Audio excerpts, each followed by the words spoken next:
Bienvenidos al canal 7 Televalencia, ya saben, esto es Vis a Vis y como siempre tenemos a un personaje de interés para entrevistarle, se llama Roberto Algarra, le damos la bienvenida y las gracias por estar con nosotros.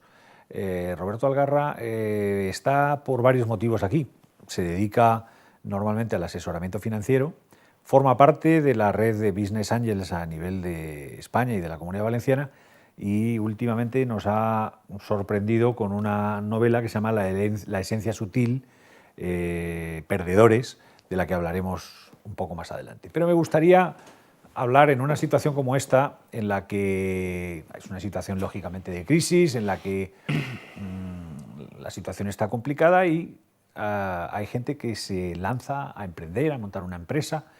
¿Qué necesita una persona, aparte de dinero y de ideas y de ganas de trabajar para salir adelante y tener un porcentaje importante de que eso pueda salir bien?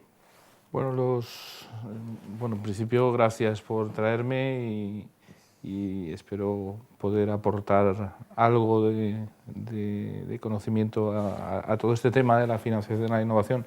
Yo en principio, en los últimos estudios que se han hecho, la financiación siempre ha sido un tema importante de fracaso en los proyectos empresariales. Y en estos momentos ha pasado a ser el primer obstáculo para conseguir el éxito en esto de emprender. El primer buen consejo que a todos nos han dado y seguiremos dando para emprender es que para emprender hay que tener algo que atraiga a un mercado y que tenga una salida en ese mercado. Por lo tanto, una de las variables importantes, aparte del precio y del coste, es que sea innovador en cualquier sentido, tanto tecnológico como empresarial o con cualquier otro aspecto. Financiar la innovación siempre es un aspecto bastante difícil y sobre todo en primeras fases, porque a los riesgos, digamos, históricos o de futuro se añaden riesgos tecnológicos, riesgos de mercados, y aquel que evalúa el riesgo pues le da un carácter como de mayor dificultad para, a la hora de poner recursos propios o recursos financieros de terceros, ¿no? Entonces, el primer consejo es tener algo que de verdad te diferencie, esas variables competitivas que tanto se han hablado, por la innovación del carácter que sea. En concreto eso es general a lo largo de todo el planeta, ¿no? Es una parte difícil y es difícil que alguien que funciona con recursos no propios, léase las entidades financieras, entren a financiar esas primeras fases de riesgo en la creación de una empresa y además cuando hay una variable de innovación que no sabes cómo se va a comportar ese mercado ante esa innovación. Por lo tanto, el mercado natural de la creación de empresa y de empresa innovadora, o el proveedor natural de esos recursos, en buena lógica, no ha de ser la banca. Y este ha sido el problema que nos hemos encontrado en el Estado español, ¿no? Y en España en general. En España hemos tenido los bancos más rentables del mundo durante muchos años y somos una sociedad que durante muchos años hemos sido muy bancarizados. Al final la banca ha tenido un peso muy importante y somos muchos los que llevábamos muchos años diciendo, desde los años 80, que a este país le hacía falta un proceso de desintermediación financiera. Quiero decir con esto que hacía falta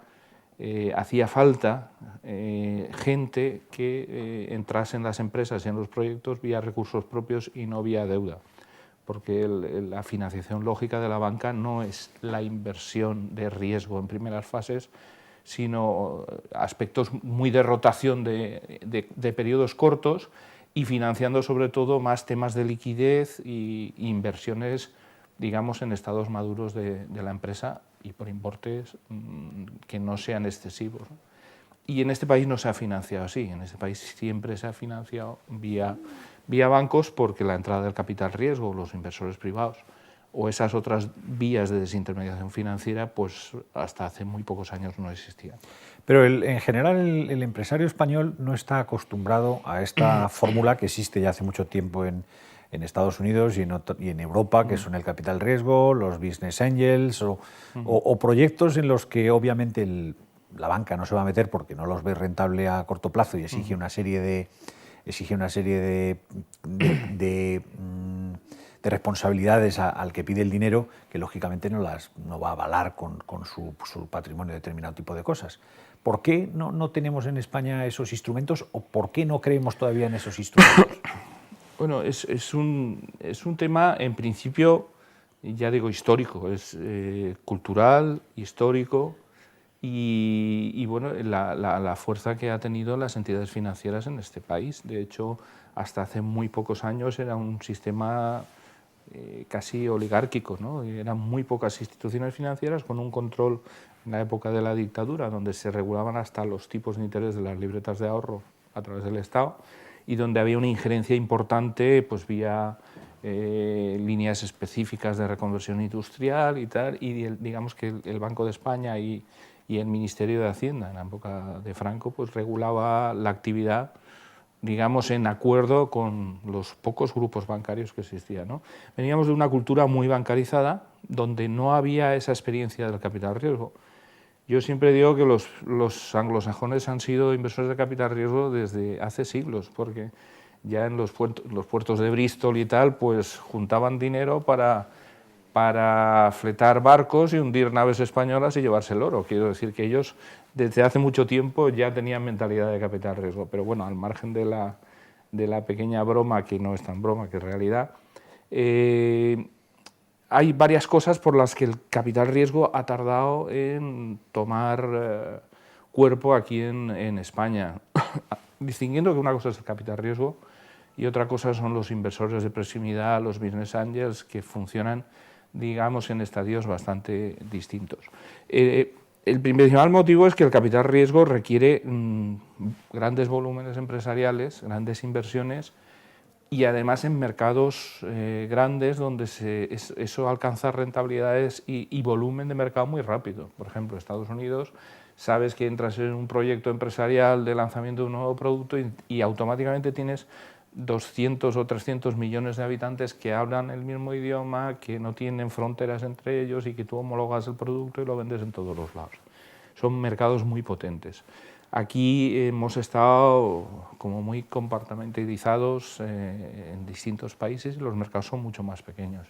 Por lo tanto, hay esa tendencia a no acudir. Luego está el concepto familiar, empresarial, donde no quieres que entre nadie a controlarte en tu gestión de tu sociedad familiar, y eso ha sido una limitación cultural. Yo recuerdo que aquí en Valencia, estaba hablando del año 94, hicimos la primera jornada de capital riesgo cuando a nivel nacional, con una cierta importancia, y bueno, costó el que se asimilase esta cultura del capital riesgo. Afortunadamente, el capital riesgo para grandes operaciones, yo creo que aun estando por debajo del ratio, sí que se está consolidando, porque las grandes empresas que acuden al capital riesgo pues ya tienen una gestión muy profesionalizada y ya saben que el capital riesgo pues es un instrumento, aunque más caro que una financiación privilegiada, pero que aporta otros temas, aporta seguridad, aporta contactos, sinergias y tal. Lo que está empezando ahora a consolidarse y que a mí personalmente me importa más y a la institución en la que estoy nos importa es financiar la innovación en primeras fases, porque está claro que la sociedad valenciana, la sociedad económica valenciana y española lo que necesita es un cambio de modelo y tenemos que apoyarnos en lo que tantas veces llevamos diciendo, en nuevos proyectos tecnológicos, con crecimientos rápidos, internacionales, con mucha creatividad y mucha innovación, ¿no? Y esto es otro perfil de inversor que no es el del capital riesgo, que lo que hace es que invierte el grupo de colectivos No es la inversión personal. El que toma la decisión de invertir no es como el inversor de proximidad, no es como el business angel, que sí que es algo como mucho más personal y que muchas veces, así empezó en Estados Unidos, se implica en la propia gestión de ese nuevo proyecto y aporta algo más que dinero, lo que llamamos nosotros capital inteligente o contactos o nuevos mercados, ¿no? ¿Es la sociedad valenciana es una sociedad emprendedora? Por lo menos hace años lo era, ahora no lo sé. Sí, yo creo que somos emprendedores, lo hemos sido desde que empezábamos a exportar y nos movíamos por ahí sin idiomas y sin ese bagaje cultural, comercial que hubiese sido necesario, y hemos sido grandes exportadores. Y somos emprendedores a la hora de generar proyectos, pero yo creo que debemos de mejorar en el salto de emprendedor a empresario. Quiero decir, son conceptos distintos, emprendedor Tenemos una y buena empresario. idea, la ponemos en funcionamiento, pero no somos capaces de hacer que eso finalice adecuadamente. Generalizar siempre Sí. da lugar a errores y siempre encuentras maravillosos ejemplos de gente que ha emprendido y luego ha sabido hacer empresa y crecer. Y todos los procesos, tanto el de emprender como el de crecimiento, son necesarios y son importantes, porque con emprender solo nos quedaríamos en empresas sin masa, sin tamaño, y lo que hace competitiva a un territorio con respecto a sus empresas, sobre todo es el tamaño. El tamaño es lo que da competitividad, y es porque nuestras empresas son igual de competitivas que las alemanas, lo que pasa es que son más pequeñas. Lo que pasa es que ahora las nuevas tecnologías, hablabas antes de la disfunción que producía que España es un mercado de 40 millones y Alemania de 80, pero que Estados Unidos era de 200, ¿no? Pero ahora el mundo es más global y cuando creas algo relacionado con nuevas tecnologías, eso es lo mismo para Japón que para España, que para Estados Unidos, ¿no? Evidentemente, cada sector tiene su peculiaridad. Las nuevas tecnologías tienen la facilidad, por un lado, que normalmente las inversiones no son tan importantes como pensemos en los proyectos puramente industriales, donde la cantidad de activos fijos y de inversiones son importantes. En nuevas tecnologías las inversiones son más pequeñas y la ventaja es que pues el mercado puede ser global, porque hoy en día hasta las traducciones en múltiples idiomas para poder adquirir el producto pues son sencillísimas, ¿no? Es colocarte en las plataformas adecuadas y tu producto se utiliza. Aunque siempre hace falta una inversión, pues eso, de 100, 200.000 euros para un poco ir posicionando, porque al final tienes que llegar a ese mercado, aunque sea por Internet. Ahora hemos visto que hay diferentes tipos de proyectos y desde el punto de vista financiero, pues están los aceleradores, aceleradores de empresas, me refiero, los business angels, las incubadoras, el capital semilla, o sea que hay una infinidad de... Y el problema probablemente es que hay muchos nombres, pero hay poco dinero para invertir en ello, ¿o no?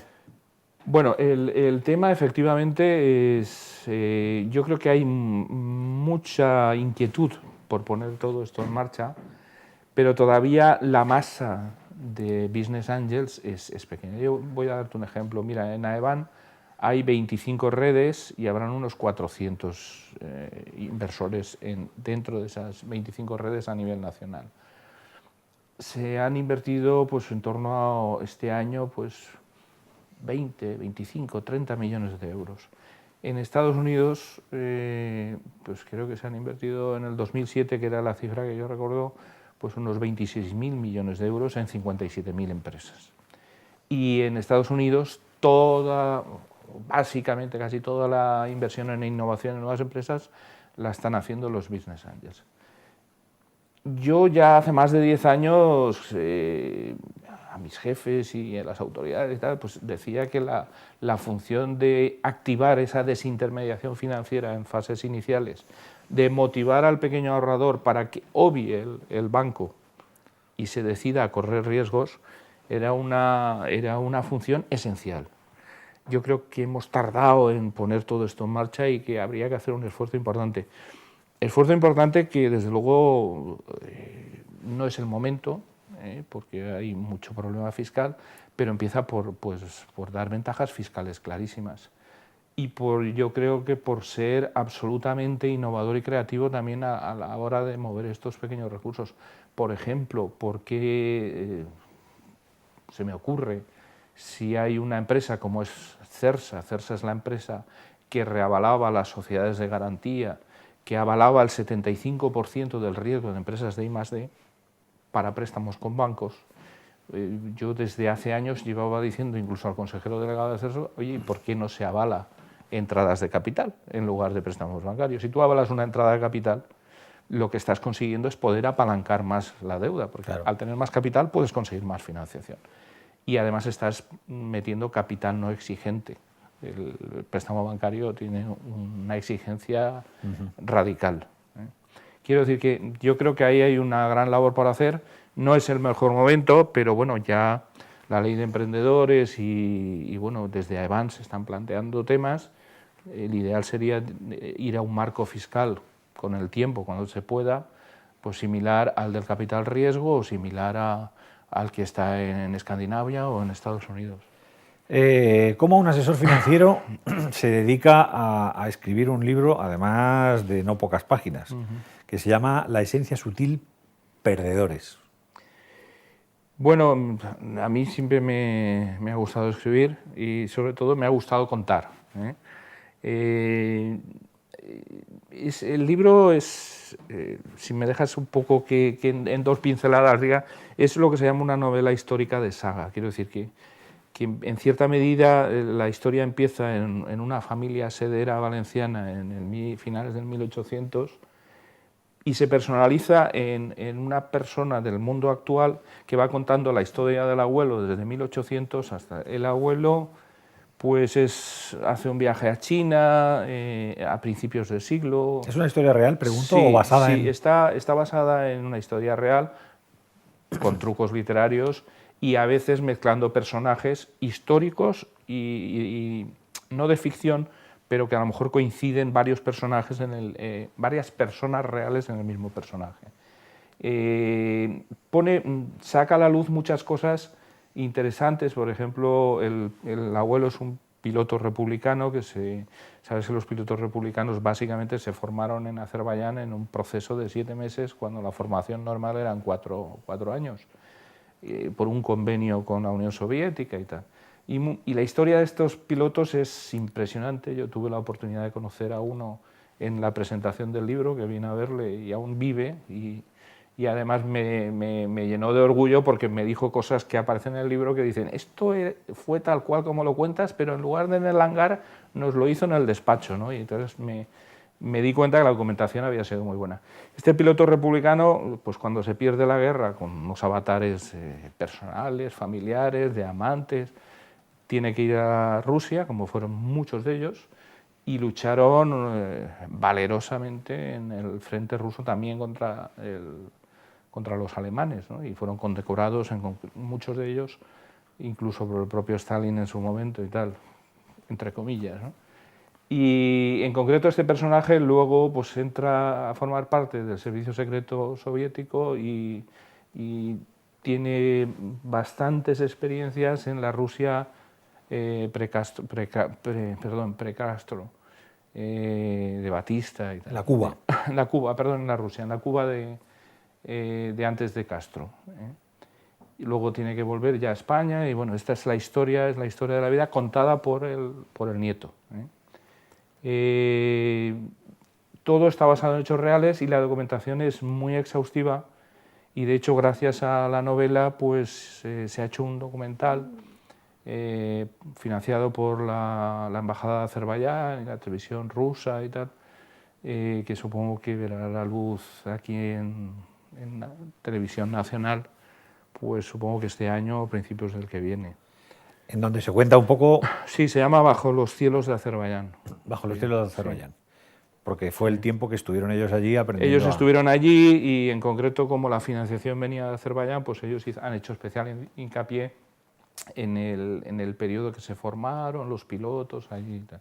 Es un documental muy interesante y además pues, emocionante, ¿no? Porque... ¿Cómo te llega a ti la historia para que decidas escribir este libro? Bueno, a mí me llega por inspiración de mi propio abuelo, ¿no? Que no es estrictamente el personaje, pero sí que tiene gran parte de la biografía del personaje y sobre todo el carácter del personaje. Porque yo creo que el éxito de la novela es que vas pasando por muchas partes, muchas escenas, muchos escenarios históricos. Salen personajes como Vicente Blasco Ibáñez, que es compañero del tío abuelo, Fernando de los Ríos, que fue un ministro republicano y que acabó de profesor en Nueva York también, en la Universidad de Nueva York. Muchos personajes históricos, pero lo más importante no es todo esto histórico y absolutamente desconocido. Por ejemplo, la gente no conoce que muchos países centroamericanos se juntaron para hacer la guerra a Trujillo y derrocar el régimen de Trujillo, y que además uno de los capitanes era Fidel Castro, de los que iban a ir allí, y el personaje es uno de los pilotos también que está en ese movimiento para democratizar, digamos, la República Dominicana. Pero sobre todo lo importante yo creo que es que al final uno se va impregnando del carácter de este perdedor, porque realmente él perdió la guerra, él perdió muchas cosas, y en el fondo te está dando la visión de los que perdieron esa guerra y de los que tuvieron que exiliarse. Y si hubiera hecho una novela sobre los que ganaron, pues a lo mejor al final pondría ganadores, ¿no? Pero bueno, el enfoque ahí, nada partidista. Yo he intentado ser, por ejemplo, cuando tocamos el tema de las barbaridades que se hicieron, pues se comenta la quema de iglesias y se comenta pues los asesinatos, digamos, o la depuración que hubo después de la guerra, ¿no? La esencia sutil, ¿por qué? Bueno, hay que leer el libro para un poco entenderlo. La primera amante, por así decir, del abuelo es una chica china que se llama Essence, pero luego engancha un poco con la esencia de aquellos hombres, aquellos personajes que vivieron un mundo muy duro, pero al mismo tiempo apasionante.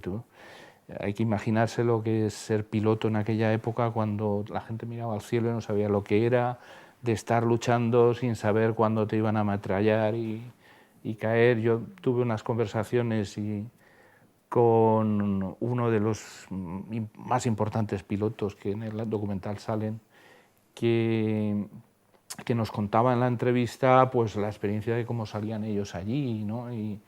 Y este hombre luego pues llegó a ser decano de la Facultad de Lenguas en Moscú, y luego volvió a España, y aquí le reconocieron como comandante y creó el Museo de la Aviación. O sea, son gente que tienen una esencia. Intentaba descubrir la esencia de estas personas, que además pues han sido perdedores, pero en cierta medida pues bueno, persiguieron sus ideales, fueran del tipo que fuesen, porque había de todo, había desde el comunista hasta el más demócrata, y los vivieron esos ideales con intensidad, y sobre todo lucharon por la libertad y por la democracia, ¿no? Roberto, estamos acabando nuestro tiempo y siempre pedimos a nuestro invitado que se despida con una canción que para él represente algo. Nos has pedido pues una canción nada más y nada menos que de Nat King Cole, que suena ahí de fondo, ¿no? Una que se llama Fly Me to the Moon, Llévame a la Luna. ¿Por qué? Bueno, es una canción que siempre me ha gustado, y como íbamos a hablar de la novela, el personaje tiene una relación con una oficial del ejército ruso y tal, y esta, cuando están sobre todo en La Habana y tal, que ya está en el mundo del espionaje, pues era la canción que siempre le pedían al pianista que les era tocase. Como la película de Bogart. Es el teléfono de fondo. Como la película de Bogart, ¿no? Tócame otra vez, Sam, ¿no? Y es una canción pues que bueno, les acompaña a lo largo de parte de su historia, ¿no? Tiene dos canciones, y una de las dos que aparecen siempre de fondo. De hecho, me han dicho que es más que una novela, podría ser el guión de una película. Lo que pasa es que un director de cine me dijo, se maneja por 5 continentes a lo largo de un siglo. Carísimo. Y carísimo. Esto o es en Hollywood Esto o es no en hay Hollywood. quien lo haga. Exactamente. A lo mejor si lo coge un americano, sí. Sí. Pues ha sido un placer tenerte con nosotros, Un placer Roberto. para mí. Y muchas gracias por estar con nosotros. Gracias a vosotros. Y muchas gracias a todos ustedes por acompañarnos, como siempre, en Canal 7 de Valencia. Hasta muy pronto.